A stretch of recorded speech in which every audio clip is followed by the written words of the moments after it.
The thing about doing new routes is you don't know what's round the next corner, and it's interesting to see what's round the next corner. It doesn't have to do with the level of difficulty. There's that uncertainty about it. And of course the uncertainty, if it's difficult, well, that leads to fear and excitement. If you're climbing a route that's known, particularly if it's well known, it's in Hard Rock or one of these books, you know exactly what you're going to get, you know? It's not really interesting, is it? It must be 60 years since we first met at school in Perth. And it was shortly after that time that we started our climbing careers together. Sunny afternoons we'd bunk off school and head for the cliffs of Craigiebarnes near Dunkeld, just a couple of miles from my home. That kindled a passion for mountains and for climbing, which has lasted for all of our lives. So we both headed off to Edinburgh University, which for young mountaineers was the place where it was all happening. Robin fell in with Dougal Haston and Robin Smith and the Marshall brothers and many other fine climbers at that time. And they were really doing remarkable things at that time. They'd put up some great new routes in Glencoe and on the Bend, things like Unicorn on Stobcorrie and Lochan. And then Robin and Jimmy Marshall did a lot of very fine winter climbing on the Bend. And he was obviously a student in Edinburgh at the time, and all the Edinburgh lads, and he just became one of them. And in due course, he would climb with us. And he was always a very competent climber, never any problems, but he was continually sort of playing jokes, you know, and making a fool of the whole game of climbing. And we appreciated that because that was his general attitude at the time. We used to love the people that went up to the Ben and came in, you know, and smashing us big climbers, crashing in. We were sitting huddled in the corner somewhere. And, so we'd take the piss out of them, you know, not cruelly, but just in a nasty Scottish way. His fun and his attitude was so pleasantly casual, and yet he was so clever, intellectually, that we greatly appreciated all sides of him. He picked up the sort of role of looking after the real interests of the SMC as a club pretty powerfully, and always represented the club in a great manner.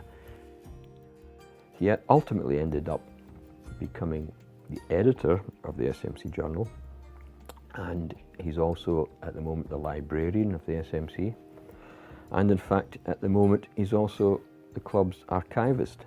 He's one of these people that are irreplaceable, and I have found him, particularly over the last 4 years, because I myself am writing some history, an unbelievably good source of information.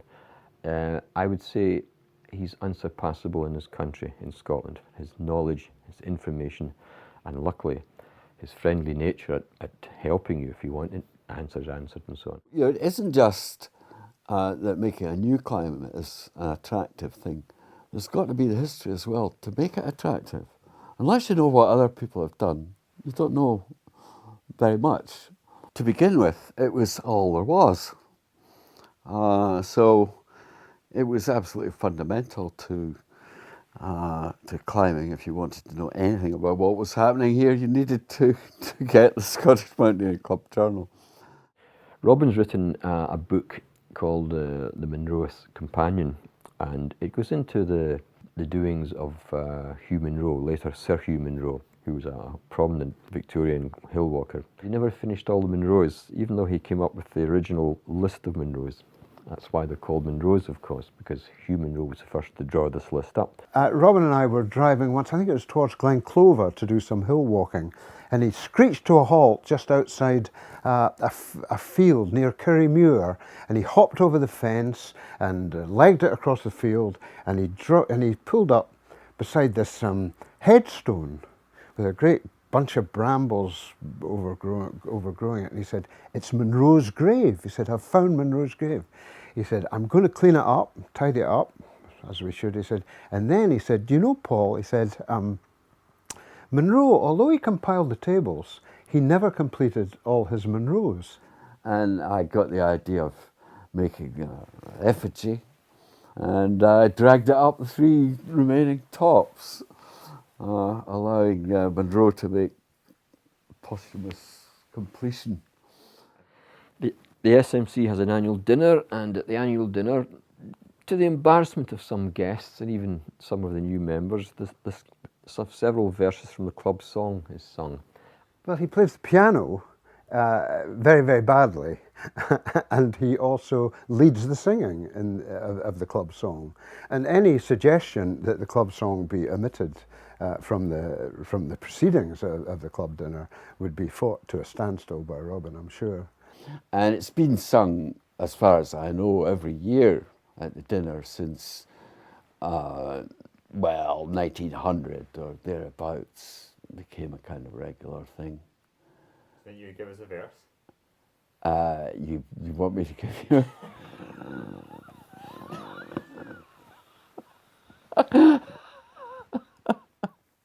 Well, this is the last verse of the song, which is the only one that has any semblance of poetry about it. The rest are pure doggerel.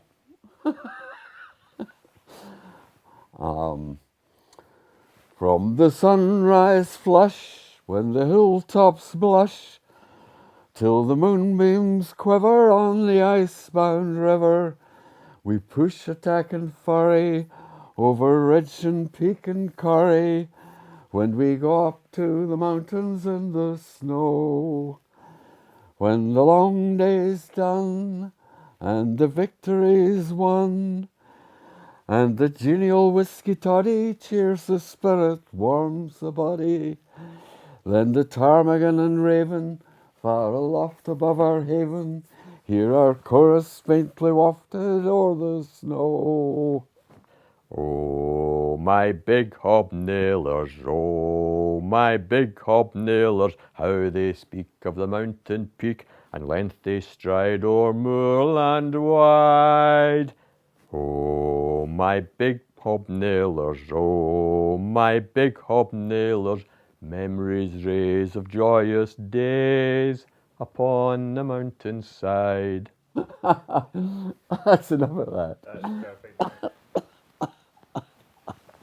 Deplorable.